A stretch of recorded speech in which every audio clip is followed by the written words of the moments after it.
These are instructions for um, topics in education. This is session 7. In today's agenda, we have a number of items on the Moodle page.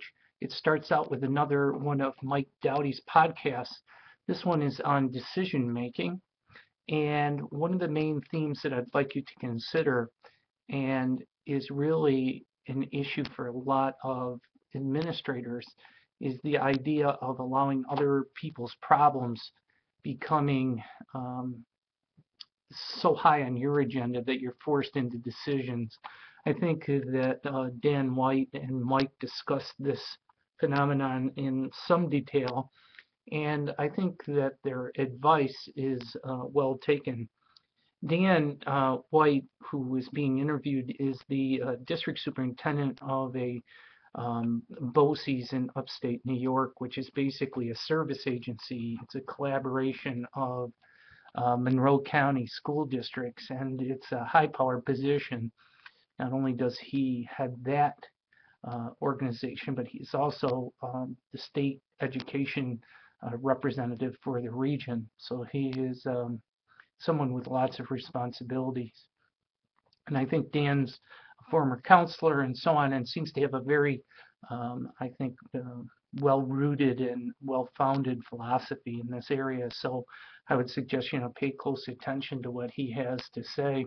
By the way, I think I mentioned this previously, we will be having a chance to interact with Mike Dowdy later on in the course in one of our face-to-face sessions. He'll be visiting us online. Next, we have an interview with Patty Hamill, who's the Georgetown Assistant Superintendent per se. She's the director, I think, of her title is Director of Federal Programs and Curriculum. So Scotty Posen did this interview. One of the main things that struck me as I watched it was really the contrast and the comparison between some of the things that Mrs. Hamill was saying, along with those that Mrs. Hogan said from Horry County. Below that is a discussion area. I just wanted to have you spend a little bit of time reflecting on these two interviews and what you saw as maybe some similarities and differences. Feel free to comment on each other's discussions in this area. And then we move on to the HIPAA presentation. One of the things that I would say to you is Sam put this together. There is some voiceover areas on the PowerPoint, so you're going to have to open this up in PowerPoint and make sure if you see the speaker icon on the slides that you click on that for this voiceover. I've also included here another source for information for you that you might want to bookmark on your computer. This is the Harvard Business Review site, and although it is revolving around business practices, there is a lot of really good information, trainings, white papers, and so on that pertain to management, organizational development, leadership. So I think it's a really valuable site and one you may want to explore. So take some time to do that. I've also included the latest iteration of what I'm seeing as probably how the internship model will pan out. Basically, what it looks like is a 4-month-long on-site internship. You'll see some details that are in there, and then a 1-month in-district practicum where probably it would consist of you rotating through various offices.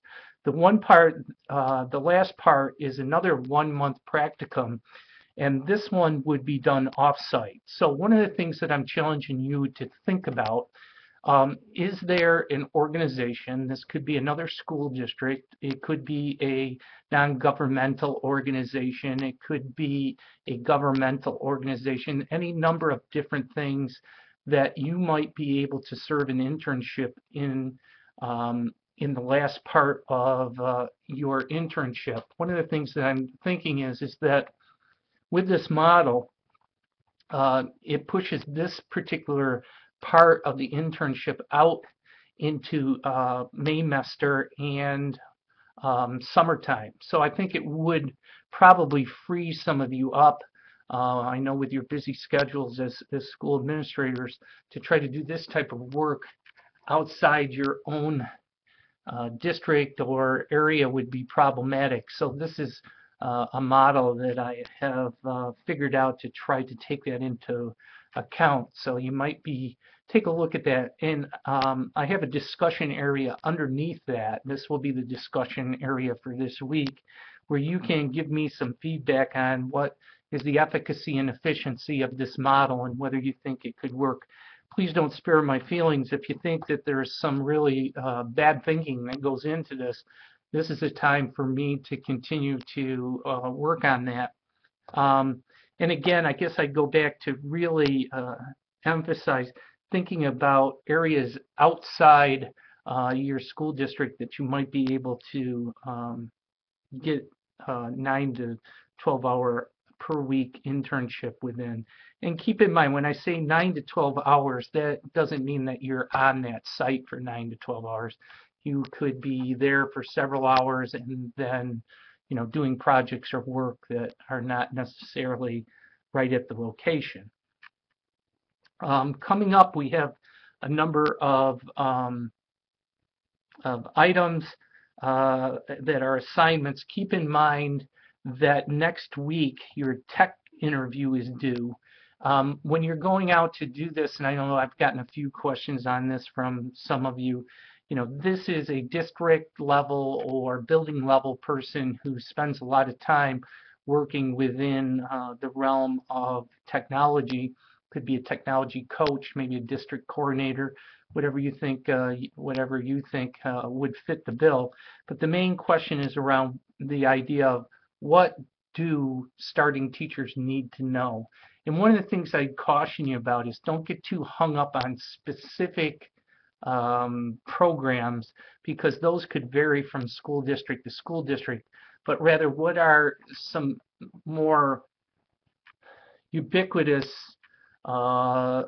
skills that a beginning teacher needs in order to be successful, whether they're in Florence or Marion or Williamsburg or Horry or Georgetown. What do they need in today's world?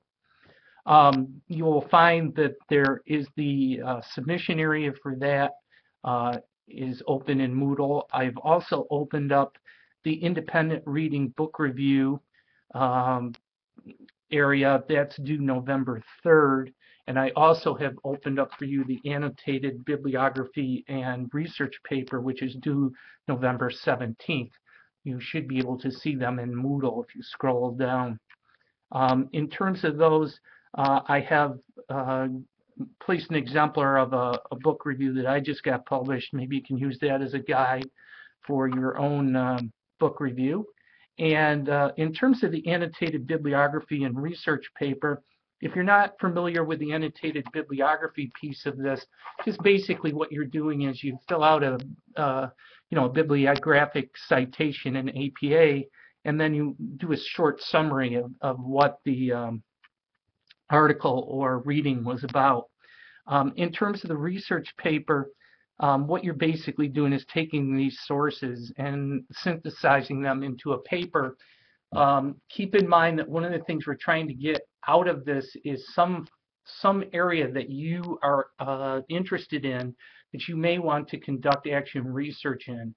And the vision is for you to be able to implement that action research project at some point in your internship as one of your capstone projects.